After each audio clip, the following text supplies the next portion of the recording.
The afternoon sun painted Wilmington, California in golden hues, casting long shadows across the quiet residential streets.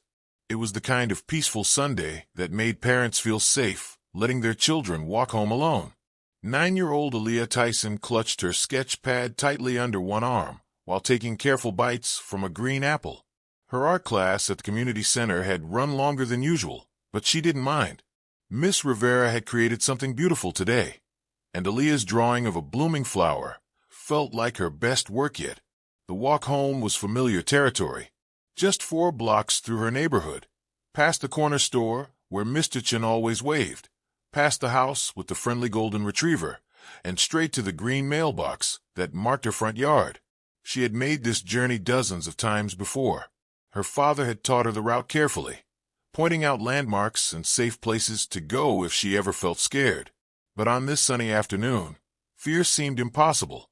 Aaliyah wasn't the type of child to draw attention to herself. She didn't skip or hum loudly like some of her classmates. Instead, she walked with quiet purpose, her mind still filled with images of flowers and colors from her art lesson. Her small frame moved steadily along the cracked sidewalk, her worn sneakers making soft sounds against the concrete. The neighborhood felt sleepy and content, exactly as it should on a weekend afternoon. 2 blocks from home, everything changed. A black and white police cruiser appeared beside her, its engine purring with menacing quiet. The vehicle rolled slowly, matching her walking pace exactly. Aaliyah's heart skipped, but she remembered her father's lessons about staying calm and being respectful to police officers. She kept walking, eyes forward, trying not to show the nervousness that was beginning to creep up her spine. The police car's window lowered with an electric hum. Officer Ray Dunnan leaned out, his face hidden behind reflective sunglasses that made him look more like a machine than a person. His voice cut through the peaceful afternoon air like a blade. "You lost, sweetheart." The question sounded innocent enough, but something in his tone made Aaliyah's stomach tighten with worry. She stopped walking and forced herself to smile politely, just as her parents had taught her. "No, sir. I live right down that street." She pointed toward her house, where the green mailbox stood like a beacon of safety just 2 blocks away. Her voice was small but clear, carrying the respectful tone that adults always praised her for using. Dunnan's expression remained hidden behind those mirrored lenses, but his voice grew sharper. "You live here? What's your address?" There was skepticism in his words, as if the very idea of her belonging in this neighborhood was somehow suspicious. Aaliyah pointed again, her finger trembling slightly. "4th house on the left, the one with the green mailbox." "You got ID?" The question hung in the air like a threat. Aaliyah blinked, confusion replacing her nervousness. She was 9 years old, walking home from art class on a Sunday afternoon. Why would she need identification? "I'm 9, she said softly. "I don't have ID." The officer's response came swift and harsh. He clicked his tongue in disapproval and opened his car door. The sound of his heavy black boot hitting the pavement echoed like a gunshot in the quiet neighborhood. Officer Ray Dunnan stepped out of his cruiser and walked around to face her directly. He towered over her small frame like a wall of authority and menace, his presence blocking out the warm afternoon sun. "Where are your parents?" he demanded, his voice growing colder with each word. Aaliyah's grip tightened on her sketch pad, her knuckles turning white with tension. "At home. I just came from art class. Miss Rivera runs it at the community center." She was trying so hard to be helpful, to answer his questions correctly, but something felt terribly wrong about this encounter. "Don't get smart with me," Dunnan snapped, his voice dropping to a dangerous whisper that cut through her like ice. The words hit Aaliyah like a physical blow. She hadn't been smart or disrespectful. She had simply answered his questions truthfully and politely, exactly as her parents had taught her to do when speaking with police officers. Instinctively, Aaliyah stepped backward, her small body recognizing danger even as her mind struggled to understand what was happening. "I'm not," she whispered, her voice barely audible. "I'm just answering." But her quiet response only seemed to anger him more, as if her very existence was somehow offensive to him. Without warning, Dunnan lunged forward and grabbed her wrist. His large hand wrapped around her small arm like a vice, squeezing with crushing force. "Hey!" Aaliyah cried out, shock and pain flooding through her body. The green apple fell from her hand and rolled across the sidewalk. Her precious sketch pad slipped from under her arm and fell open on the concrete, her beautiful flower drawing fluttering in the slight breeze, like a wounded bird. "I didn't do anything," Aaliyah whispered, panic rising in her throat like bile. She tried to pull away, but his grip only tightened. Dunnan twisted her wrist sharply, yanking her toward him with brutal force. "You've got a mouth on you," he snarled. "That's what's wrong with your kind.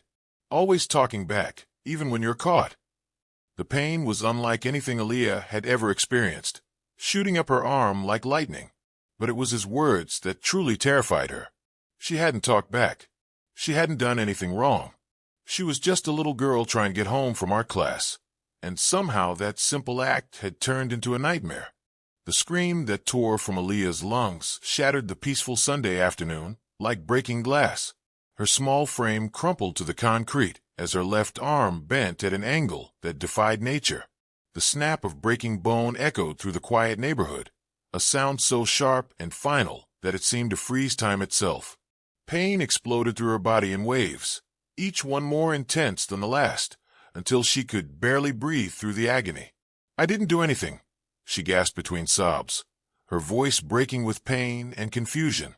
The words came out in desperate whispers as she lay on the cold sidewalk, her broken arm cradled against her chest. Officer Ray Dunnan stood over her motionless form, breathing heavily, his hand resting on his belt as if he were prepared for further violence. His face remained emotionless behind those reflective sunglasses, showing no hint of remorse or concern for the child writhing in pain at his feet. "Maybe next time you'll learn some respect," Dunnan muttered, his voice devoid of any human compassion. He reached for his handcuffs, apparently intending to arrest a 9-year-old girl whose only crime had been walking home from art class. The sight of those metal restraints glinting in the afternoon sun would have been the final insult, the ultimate demonstration of power over powerlessness. But Officer Ray Dunnan had made a critical mistake. In his arrogance and cruelty, he had failed to notice that the moment he first grabbed Aaliyah's wrist, she had pressed the emergency shortcut on her phone. It was a feature her father had insisted on, a precaution drilled into her during countless safety talks. If anything ever felt wrong, if she ever felt threatened or scared, she was to press those 3 buttons and hold them down. The emergency call connected instantly to one person, Lauren Tyson, Mike Tyson's longtime personal security lead, former U.S. Marine, and Aaliyah's trusted aunt. The phone, now clutched tight in Aaliyah's uninjured hand, had recorded everything. Every question, every threat, every cruel word, the sickening crack of breaking bone, and the heartbreaking sobs that followed. The line stayed open, transmitting the nightmare in real time to someone who had the power to do something about it. Lauren didn't answer the call in the traditional sense. She didn't need to hear Aaliyah's voice to know something was terribly wrong. The emergency signal activated protocols that had been carefully planned but never used. Within seconds of receiving the alert, Lauren was in motion. Her gym bag hit the floor with a crash. Her hoodie was pulled over her shoulders as she ran. Her car engine roared to life, and she was speeding through Los Angeles traffic like a woman possessed. Every second mattered now. Lauren knew that emergency calls could mean anything from a scraped knee to something far worse. But the continuous recording feature meant she could hear everything happening in real time. As she drove, fragments of audio came through her car speakers. A man's voice, harsh and threatening. Aaliyah's small voice, polite and confused. Then the sound that made Lauren's blood run cold. The unmistakable crack of breaking bone followed by a child's scream of agony.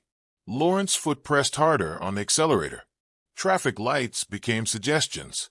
Speed limits became irrelevant. She had trained for combat in Afghanistan, had protected VIPs in some of the world's most dangerous places, but nothing in her military experience had prepared her for the fury that consumed her as she listened to her 9-year-old niece being brutalized by someone sworn to protect and serve. Meanwhile, at Wilmington General Hospital, the emergency room staff were accustomed to chaos. They dealt with car crashes, overdoses, domestic violence, and gang-related injuries on a daily basis. But what happened next stopped everyone in their tracks. A police vehicle pulled up to the emergency entrance, and officers quickly unloaded a small black girl with no identification.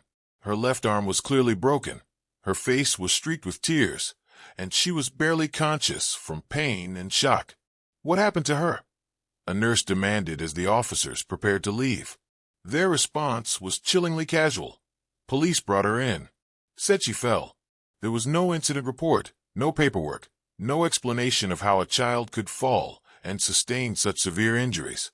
The officers simply deposited her like unwanted cargo and prepared to drive away. "Fell," another nurse shouted, her voice filled with disbelief. "Her arm is shattered. This doesn't look like any fall I've ever seen." The medical staff immediately sprang into action, calling for pain medication and preparing imaging equipment. But even as they worked to treat her injuries, questions mounted. Who was this child? How had she really been hurt? And why were the police so eager to disappear without providing any information? As Aaliyah drifted in and out of consciousness, overwhelmed by pain, her lips moved constantly, repeating the same phrase like a mantra. "I didn't do anything. I didn't do anything." The words haunted every person who heard them, creating a growing sense that something was terribly wrong with the official story. One sharp-eyed nurse noticed something unusual. Aaliyah's right hand was clenched so tightly that her knuckles had turned white. Gently, carefully, the nurse tried to pry her fingers open and discovered a phone with its screen still glowing. A call had been active for over 23 minutes and was still ongoing. The nurse's eyes widened as she realized the implications. "She called someone," the nurse whispered to her colleagues. "The call is still active. Someone has been listening to everything." At that exact moment, 30 blocks away, Lauren's car jumped the curb in front of the hospital. She had broken every traffic law in the city getting there, but she didn't care about tickets or citations. Her niece needed her, and nothing else mattered. Lauren stormed through the automatic doors of Wilmington General like an avenging angel. Her eyes scanned the faces at the reception desk until she found a nurse who looked like she might have answers. "Aaliyah Tyson," she said, her voice carrying the authority of someone accustomed to command. 9 years old, broken arm. "I'm her emergency contact." The nurse hesitated for just a moment, perhaps recognizing something dangerous in Lauren's intensity. "Room 12, she said quietly. Lauren didn't thank her. There was no time for pleasantries. She ran through the hospital corridors, her military training kicking in as she navigated the maze of hallways with purpose and precision. When Lauren finally reached room 12, her heart nearly broke. Aaliyah looked so small in that hospital bed, so fragile and vulnerable.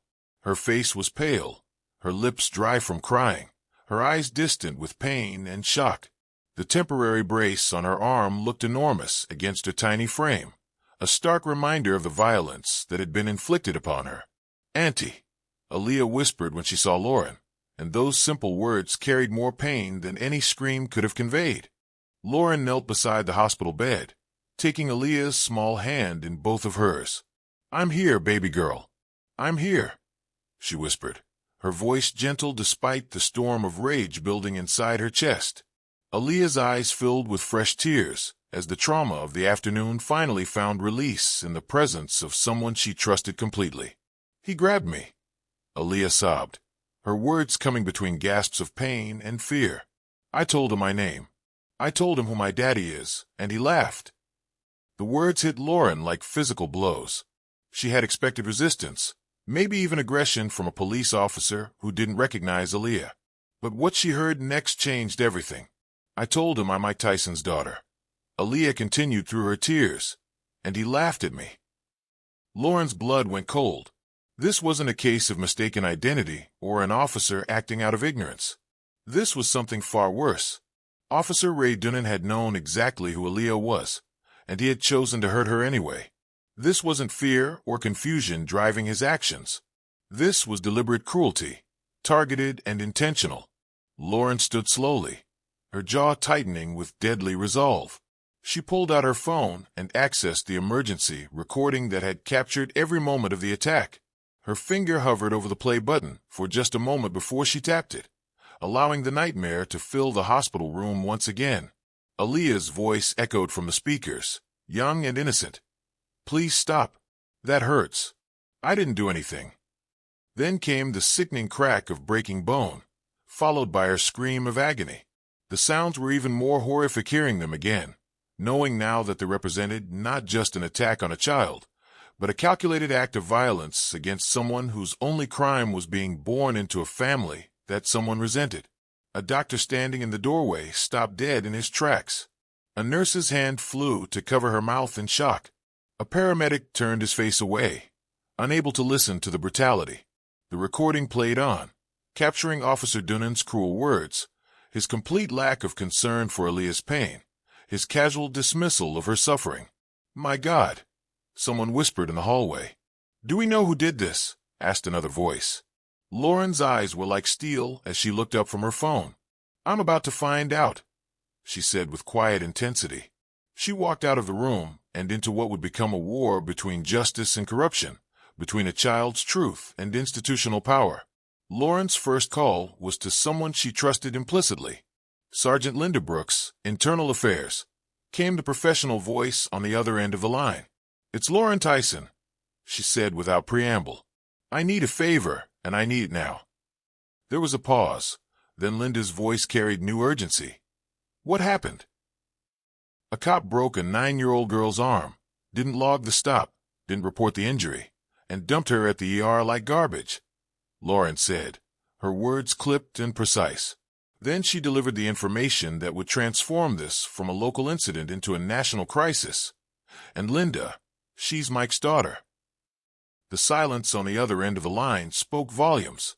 Linda Brooks had been in Internal Affairs long enough to recognize when a case could explode beyond all normal boundaries. "Send me everything you have," she said finally. Within minutes, Lauren had forwarded the audio recording, photographs from the emergency room, and documentation from the hospital showing the mysterious drop-off without any official paperwork. Linda's response came back quickly. "Patrol Unit 73D, unauthorized use. Officer Ray Dunnan. Prior complaints on file, 3 total, all dismissed." Lauren stared at the information on her phone screen. 3 previous complaints, all swept under the rug.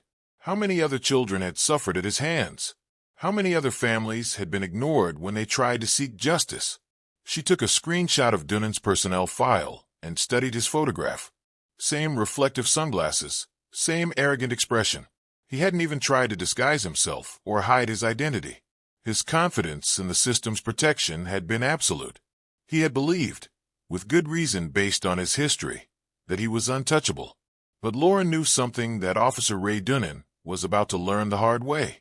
Every person has patterns, habits, places they feel safe, and she was about to turn his sanctuary into his reckoning.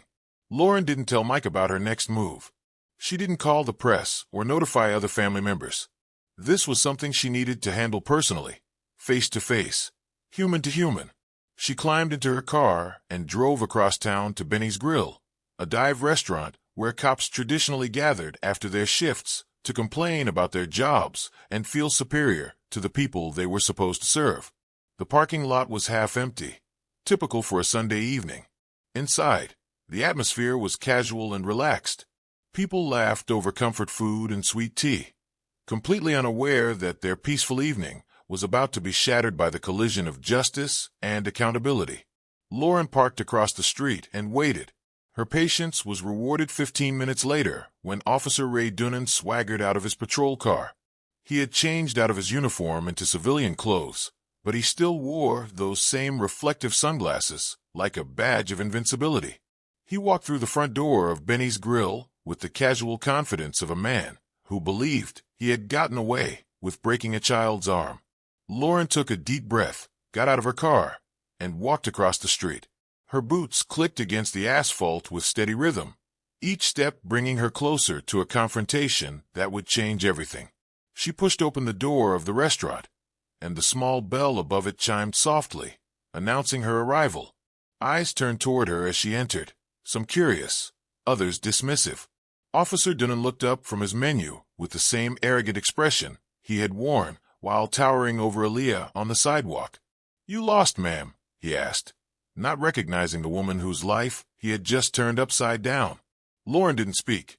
Instead, She reached into her jacket pocket, pulled out her phone, and pressed play.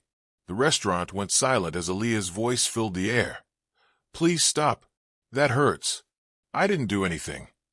The sound of breaking bone followed, then the scream that had echoed through a quiet neighborhood and was now echoing through a crowded restaurant. A fork clattered to the floor. A waitress froze mid-step. Every person in Benny's Grill suddenly understood that they were witnessing something far more serious than a dinner conversation. Officer Ray Dunnan's face drained of all color as he realized that his perfect crime had been perfectly recorded. "Where did you get that?" he demanded, standing now, his voice carrying the desperation of a man whose world was crumbling around him. But Lauren just stared at him with the cold intensity of a trained killer. "You know who that little girl is?" she asked. "Doesn't matter," Dunnan snapped, but his voice lacked its earlier confidence. She resisted. It was a lie so obvious and pathetic that several diners actually gasped at his audacity. But Lauren had saved the best revelation for last.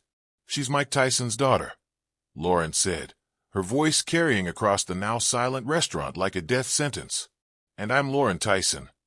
The smirk that had been Dunnan's trademark vanished completely. His mouth opened, but no words came out. For the first time in his career, Officer Ray Dunnan found himself on the wrong side of power, facing someone who wouldn't be intimidated, dismissed, or silenced. The confrontation was just beginning. The morning after Lauren's confrontation at Benny's Grill, the story exploded across the internet like wildfire. The audio recording of Aaliyah's assault had been uploaded anonymously to multiple whistleblower platforms, and within hours, it was trending worldwide. Millions of people had listened to the heartbreaking sounds of a 9-year-old girl being brutalized by someone sworn to protect her, and the public response was immediate and furious. Social media platforms crashed under the weight of outraged users sharing the recording. Comments poured in from around the globe. "This breaks my heart. That poor baby. Find that cop and arrest him now." The hashtags #JusticeForAleah and #Tyson'sDaughter dominated trending lists in dozens of countries. Celebrities, politicians, and activists shared the story, demanding immediate action against Officer Ray Dunnan. But what made the story truly explosive wasn't just the brutality captured in the recording. When Aaliyah's identity as Mike Tyson's adoptive daughter was revealed, the internet ignited with a fury unlike anything seen in recent memory. This wasn't just another case of police misconduct that would be forgotten in a news cycle. This was personal, and everyone knew it. By 9 o'clock that morning, Officer Ray Dunnan had vanished. His social media accounts were deleted, his phone was disconnected, and he failed to report for his scheduled shift. But his disappearance only made things worse. 2 news vans were parked outside his house. A drone circled overhead capturing footage of his empty driveway, and reporters camped on his lawn demanding answers that would never come. Inside the Wilmington Police Department, the atmosphere was toxic. Officers who had previously protected Dunnan with their silence suddenly found themselves unable to defend the indefensible. The recording made any justification impossible. No one could explain away the sound of a child's bone breaking or the casual cruelty in Dunnan's voice as he stood over her broken body. Some officers exchanged nervous glances in hallways. Others disappeared into corners, suddenly too busy to discuss the case that had consumed their department overnight.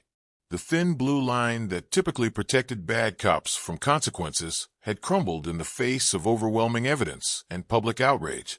Meanwhile, Lauren sat at Aaliyah's bedside, watching her niece sleep peacefully for the first time since the attack. The child's arm was properly stabilized now, and the initial shock was beginning to wear off. But Lauren knew the real battle was just beginning. Exposing one corrupt cop was only the first step in a much larger war against institutional corruption. Her phone buzzed constantly with updates from Sergeant Linda Brooks.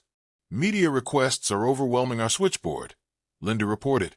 "The chief wants to meet with you immediately. And Lauren, there's something else.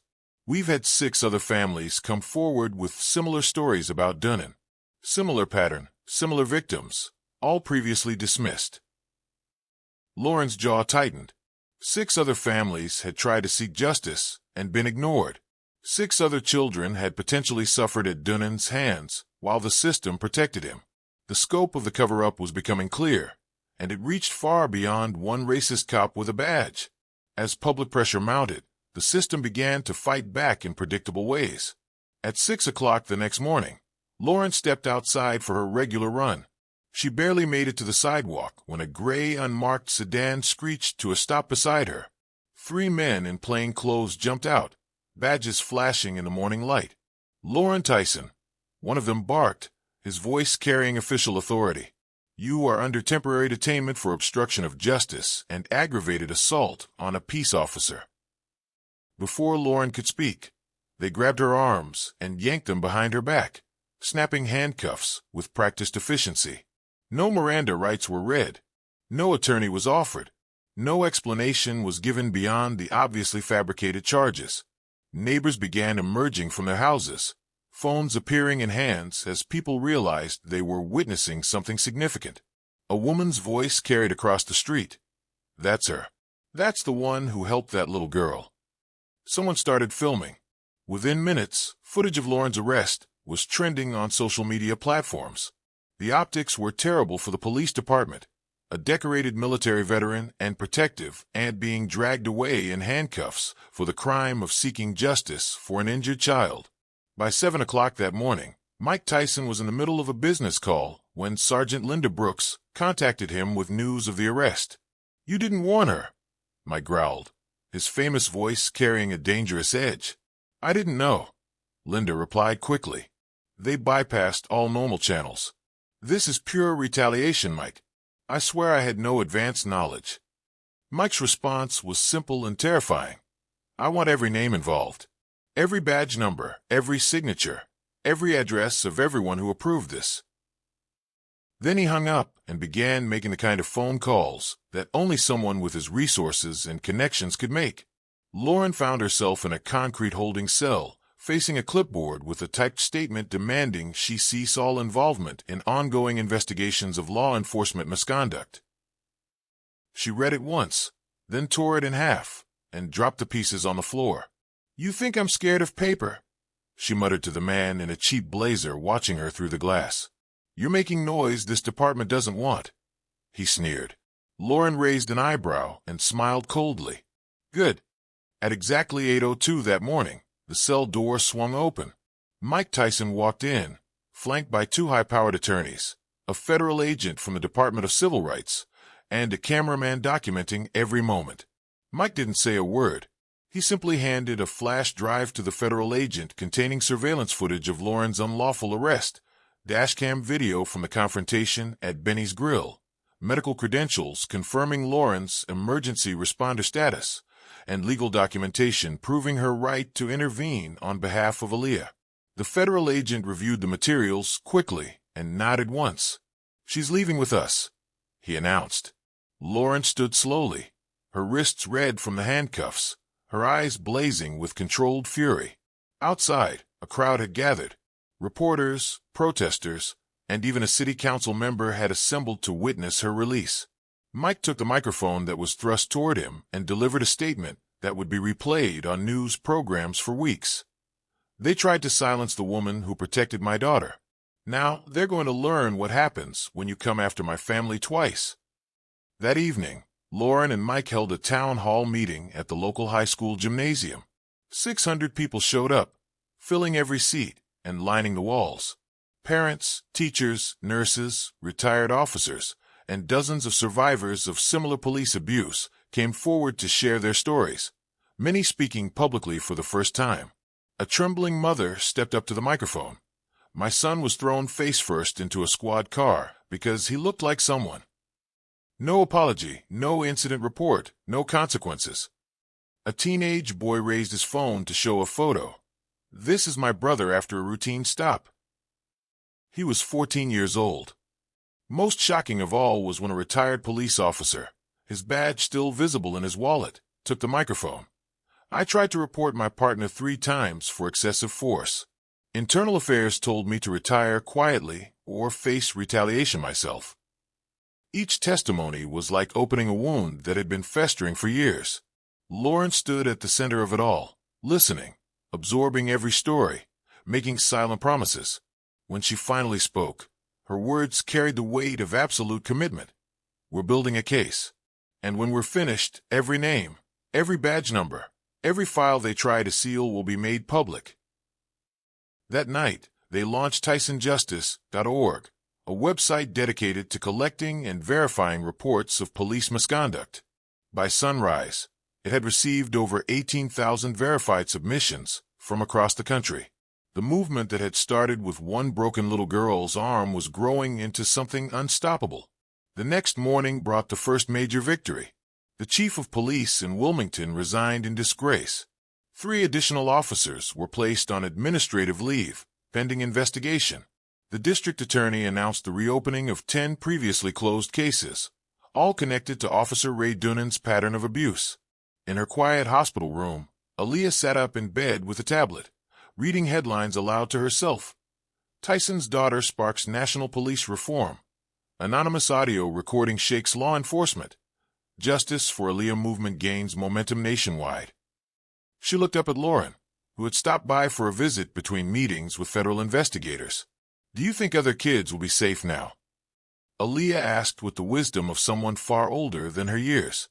Lauren knelt beside the bed and gently tucked a curl behind Aaliyah's ear. "They will be," she said softly, "because you were brave enough to speak up when it mattered most." Outside the hospital, protesters continued their vigil, but inside this small room, there was finally a moment of peace. The war for justice was far from over, but the tide was turning. 3 months after that terrible Sunday afternoon, the Los Angeles County Superior Court was packed beyond capacity. Every seat had been claimed before the doors opened, with a line wrapping around the entire block. People had traveled from across the country to witness what many considered the most important police accountability trial in decades. Some held signs reading "Justice for Aaliyah" and "Protect Our Children," while others simply held hope that the system might finally work as intended. Inside the courtroom, the atmosphere was electric with anticipation. On the prosecution side, Lauren Tyson sat with military posture, a slim black notebook in her lap, containing months of careful investigation. Beside her, Mike Tyson commanded attention even while sitting still, his presence radiating protective fury, held in careful check. And between them sat Aaliyah Tyson, now 10 years old, wearing a soft blue dress, her left arm finally free of its brace, but bearing scars that would last forever. Across the courtroom, Officer Ray Dunan looked like a shadow of his former self, gone were the reflective sunglasses and arrogant swagger that had defined his interactions with the public. Instead, he sat hunched behind the defense table, flanked by 2 attorneys who seemed reluctant to make eye contact with anyone in the gallery. When the judge entered and court was called to session, the prosecutor wasted no time in setting the stakes. "Your Honor, the state of California will prove that Officer Raymond Dunan knowingly and violently assaulted a minor, failed to report the incident as required by law, attempted to flee jurisdiction, and conspired with others to suppress evidence of his crimes." The first piece of evidence played without introduction was the emergency recording from Aaliyah's phone. As her young voice filled the courtroom, "Please, I didn't do anything. Please stop. That hurts." Followed by the sickening crack of breaking bone, the silence was absolute. A juror's hand flew to her mouth. The judge himself shifted uncomfortably in his chair. Even the court reporter paused in her typing, visibly shaken by what she was hearing. The prosecution methodically built their case with devastating evidence. X-rays of Aaliyah's fractured ulna were displayed on large screens, showing the force required to inflict such damage. Emergency room physicians testified about the unusual nature of the injury pattern. EMTs described finding a badly injured child abandoned at the hospital entrance, with no official paperwork or explanation. Hospital security footage was played showing a police vehicle dropping off an unconscious child and speeding away without speaking to medical staff. The nurse who discovered Aaliyah's phone still recording the attack testified about the girl's repeated whispers. "I didn't do anything," echoed through her testimony, like a haunting refrain. When Lauren took the stand, her testimony was precise and devastating. She described receiving the emergency alert, rushing to the hospital, and discovering the extent of both physical and psychological trauma inflicted on her niece. Her voice remained steady as she detailed her investigation into Dunan's history and the pattern of abuse that had been systematically covered up. I confronted Officer Dunnan at Benny's Grill, Lauren testified, not because I lost control, but because I knew the system had failed every previous victim. I wanted him to understand that this time was different. This time, someone was watching, someone was recording, and someone was going to hold him accountable. The defense's cross-examination was brief and ineffective. How could they challenge the audio recording of their client breaking a child's arm? How could they justify his cruel words captured in real time? Their only strategy seemed to be minimizing the damage, but even that was impossible in the face of such overwhelming evidence. The prosecution's case grew stronger with each witness. A retired police lieutenant admitted under oath that complaints against Dunnan had been regularly buried to avoid departmental embarrassment. A social worker revealed 2 previous reports involving Dunnan's interactions with minority children, both dismissed without investigation. Most damaging of all was testimony from a fellow officer who reluctantly admitted that Dunnan had once said, "You have to show them who's boss while they're still young," referring specifically to black children in the community. The courtroom erupted at this revelation, requiring the judge to call for order. When the prosecution rested their case, the defense had no meaningful response. How could they cross-examine a broken bone? How could they argue with a child's recorded screams? Their client had been caught in the act, recorded in real time, with evidence so overwhelming that any defense seemed pathetic. Then came the moment everyone had been waiting for. Aaliyah Tyson approached the witness stand with quiet dignity, her small shoes soft against the hardwood floor. The judge adjusted her microphone with gentle care, and the courtroom held its collective breath. "Do you understand why you are here today, Miss Tyson?" the judge asked kindly. Aaliyah nodded, her voice small but clear. "To tell the truth about what happened to me." Her testimony was simple and devastating. She described walking home from art class, being stopped by Officer Dunnan, trying to answer his questions politely just as her parents had taught her. "He asked me for ID, but I'm 10 years old," she said, her words carrying across the silent courtroom. "I told him my name. I told him my daddy's name." Then Aaliyah looked directly at Ray Dunnan for the first time since the hospital. "He laughed," she said quietly. "Then he grabbed me and twisted my arm, and I heard it break." The courtroom was so silent that her soft voice carried to every corner. No one moved. No one breathed. She reached into her small backpack and pulled out a sheet of paper, a drawing she had made during her recovery. It showed a little girl with a cast on her arm, standing in front of a crowd of people. Below the image, in careful child's handwriting, were the words, "I'm stronger now." Aaliyah held the drawing up with both hands, showing it to the entire courtroom. Without instruction or prompting, every person in the gallery stood in a silent wave of respect and solidarity. Reporters, protesters, families, even court officers rose to their feet in honor of a child who had found the courage to speak truth to power. Lauren wiped tears from her eyes as she watched her niece's quiet strength inspire an entire room. Even Mike Tyson, known for his intimidating presence, lowered his head and wiped his cheek with the back of his massive hand. Officer Ray Dunnan stared at his hands and never looked up again. After 8 days of testimony that exposed a pattern of abuse, cover-ups, and institutional corruption, the jury deliberated for just over 6 hours. At exactly 4:11 that afternoon, the foreperson stood with the verdict that would change everything. We, the jury, find the defendant Raymond Dunnan guilty on the count of aggravated assault on a minor, guilty on the count of abuse of authority under color of law, guilty on the count of attempted obstruction of justice, guilty on the count of filing false police reports. The word guilty echoed for times through the courtroom like thunder. Ray Dunnan did not speak. He did not cry. He showed no remorse or recognition of the lives he had damaged. As the bailiff placed handcuffs around his wrists, dozens of phones recorded the moment. Outside, hundreds of protesters erupted in cheers that could be heard for blocks. Lauren, Mike, and Aaliyah walked down the courthouse steps together, flanked by their legal team.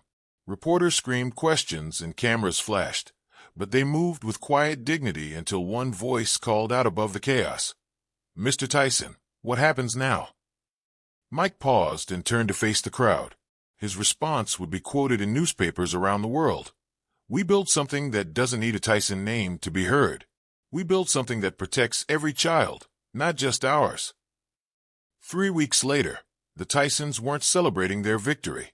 They were organizing for the battles still ahead, because for every Ray Dunnan now behind bars, there were dozens more protected by silence, policy, and fear. The conviction had been just the beginning of something much larger. Fighters for Institutional Safety and Truth, FIST, was formally launched as a nationwide organization. Within the first month, they established 20 offices in 12 states and received over 31,000 verified reports of police misconduct. Retired detectives, civil rights attorneys, digital forensic analysts, and trauma counselors all joined the mission: expose corruption, protect victims, and give power back to the people. But the pushback was immediate and vicious. At 6 in the morning on a Thursday, Lauren received an encrypted message revealing that 5 major police unions were already targeting FIST with legal action. Cease and desist orders had been filed. Investigations into their access to internal files had begun. Some departments were threatening to cut off cooperation with any organization that employed former FIST volunteers. "They're scared," Mike observed, reading the message over Lauren's shoulder. "Good," she replied without hesitation. "They should be." That night, the attacks turned personal and dangerous. The FIST website suffered a massive cyber assault. Thousands of documents were scrambled, whistleblower identities were leaked, and Lauren's personal phone was cloned to create fake social media posts designed to make her appear unhinged and violent. One fabricated headline read, "Tyson's niece leading dangerous vigilante network." The disinformation campaign was sophisticated and well-funded, clearly originating from sources with significant resources and technical capabilities. Lauren held a press conference the next morning. Standing before the FIST banner with Aaliyah beside her, she addressed the attacks directly. "They can crash our servers. They can smear my reputation. They can try to paint us as vigilantes. But they can't erase what they fear most: a little girl who refused to stay silent and inspired a nation to demand better." Mike stepped forward to the microphone, his presence commanding instant attention. "You want to scare us?" he said, his voice carrying the controlled power that had once dominated boxing rings. "I've faced fear. I've been fear. And nothing I ever encountered in any ring compares to the cowardice hiding behind these badges." He leaned closer to the microphone, his words carrying an unmistakable warning. "Here's what you need to understand. We hit back." 2 days later, the threats escalated beyond cyber attacks. Lauren received an anonymous video showing drone footage of a blurry figure standing near the fence of Aaliyah's school playground. No audio accompanied the 10-second clip, but the message was clear. They weren't just targeting the adults anymore. "They're not coming after us," Lauren whispered as she watched the footage. "They're coming after her." Within 24 hours, Aaliyah was moved to a secure location outside Los Angeles. Former Navy SEALs established a protective perimeter. Biometric locks secured every entrance. Night patrols monitored every approach. Mike Tyson had become more than her adoptive father. He had become her fortress. That night, Lauren sat on the edge of Aaliyah's bed in their temporary safe house. The girl looked up with eyes that had seen too much for her age. "Are they going to hurt us?" she asked with the matter-of-fact tone that children use when discussing things that terrify adults. Lauren brushed a curl from Aaliyah's forehead and made a promise that would guide everything that followed. "Not if we make the world watch." The next morning, Lauren and Mike held an emergency press conference on the steps of the federal courthouse. The footage played on every major network as Lauren held up a flash drive containing explosive evidence. 49 leaked internal memos, she announced. 12 sealed misconduct files. 31,000 victim testimonies, all buried by the system until now. The screen behind them flickered to life, displaying the threatening drone footage. When enhanced by federal analysts, the blurry figure became clear: a retired police sergeant previously reassigned after multiple misconduct complaints. The crowd erupted in outrage at this revelation of coordinated intimidation tactics. The Department of Justice launched a federal investigation that same afternoon. But the most powerful moment came when Aaliyah herself stepped forward to the microphone. Taking it in both small hands, she spoke with the voice of someone far older than her years. "My name is Aaliyah Tyson. I'm 10 years old. A man broke my arm and tried to make me feel like I didn't belong in my own neighborhood." She paused, gathering strength from somewhere deep inside. "But I do belong. And so does every kid who's been hurt and never heard." She held up another drawing, this one showing a girl holding a megaphone, with the words "Her voice matters" written below in careful cursive. "My voice started something," Aaliyah continued, "and now the whole world is listening. Nobody should be scared to walk home from art class. Nobody should be hurt for saying their daddy's name. And nobody should have to be related to someone famous just to get justice." In that moment, the assembled crowd didn't see a victim. They saw a movement born in trauma, but raised in truth, carried forward by the unbreakable voice of a girl who refused to be silenced. The cameras captured not just her words, but the transformation of pain into power, of personal tragedy into universal hope. 6 months later, Ray Dunnan was serving a 12-year sentence in state prison. The Wilmington Police Department had been placed under federal oversight. 17 additional officers had been terminated or charged with crimes.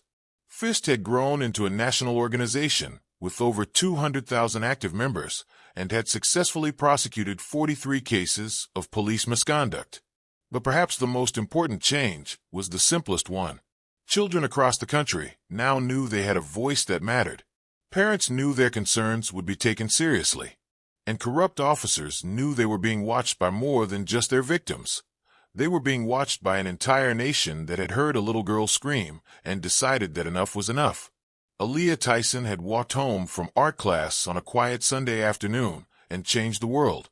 Her broken arm had healed, but her voice had grown stronger. And in schools and community centers across America, children were learning to draw not just flowers, but justice itself, colorful, beautiful, and unbreakable.